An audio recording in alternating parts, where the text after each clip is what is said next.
د ښکلا او رنګینه یو یې مثال جوړوو وچو دښتو ته د شنو فصلونو شال جوړوو د ښایست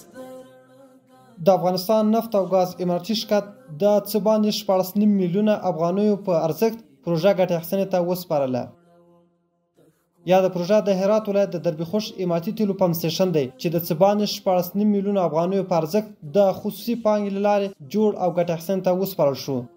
د دربیخوش اماراتي تیلو پمپ سټیشن د پرانیستي مراسم د افغانستان نفت او ګاز شرکت ورغلي پلاوي د چکري پټرولیم شرکت رئیس، مسؤلینو، قومي مشرانو او ځایي اوسیدونکو په ګډون سره ترسره شو. په دې موخه جوړ شو مراسم کې د افغانستان نفت او ګاز شرکت پلاوي وویل د اماراتي شرکت اساسي دنده د نفتي موادو تولید، تسخیر او توزیع ده چې د یادو موادو د توزیع یو بنسټیز لار د اماراتي پمپ سټیشنونو فعالول دي چې اماراتي شرکت په دې برخه د پانګونې ځانګړی پلان په لاس کې لري. شرکت نفت و گاز افغانستان طبق اساسنامه خود وظیفه عمده‌اش است که تیل بخره و تیل بفروشه و برای فروش و توزیع همین تیل مراکزی استراتژیک ایجاد کنه، همانند ذخایر،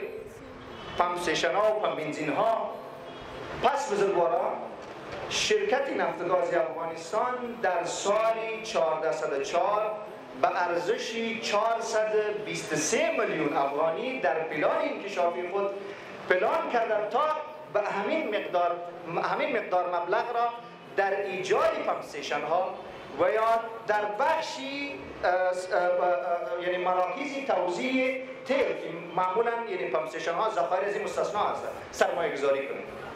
د ښاغلي برهاني په وینا شرکت هڅه کوي چې د نفتي مواد په مناسبه بیه او اسانه بڼه له منل شویو معیارونو سره سم د هیواد بازارونو ته وړاندې کړي.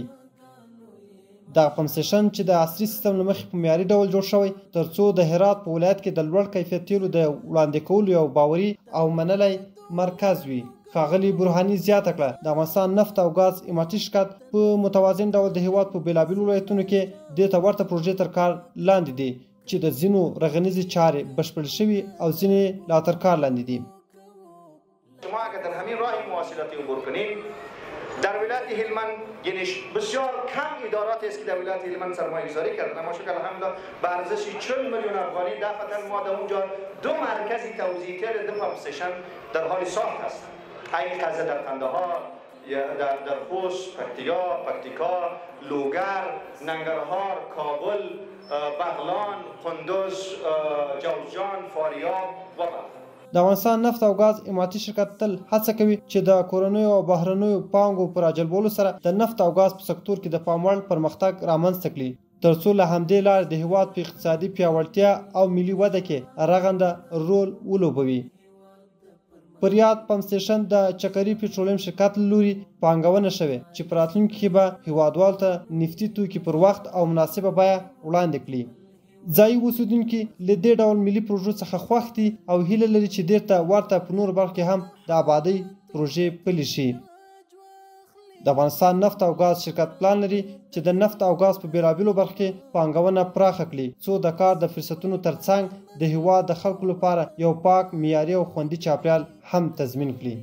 د ظلمونو یې دروند باج واخلي ای مأمونه باور یم په سپېڅلي نظام خپله خاوره نور په عدل اعتدال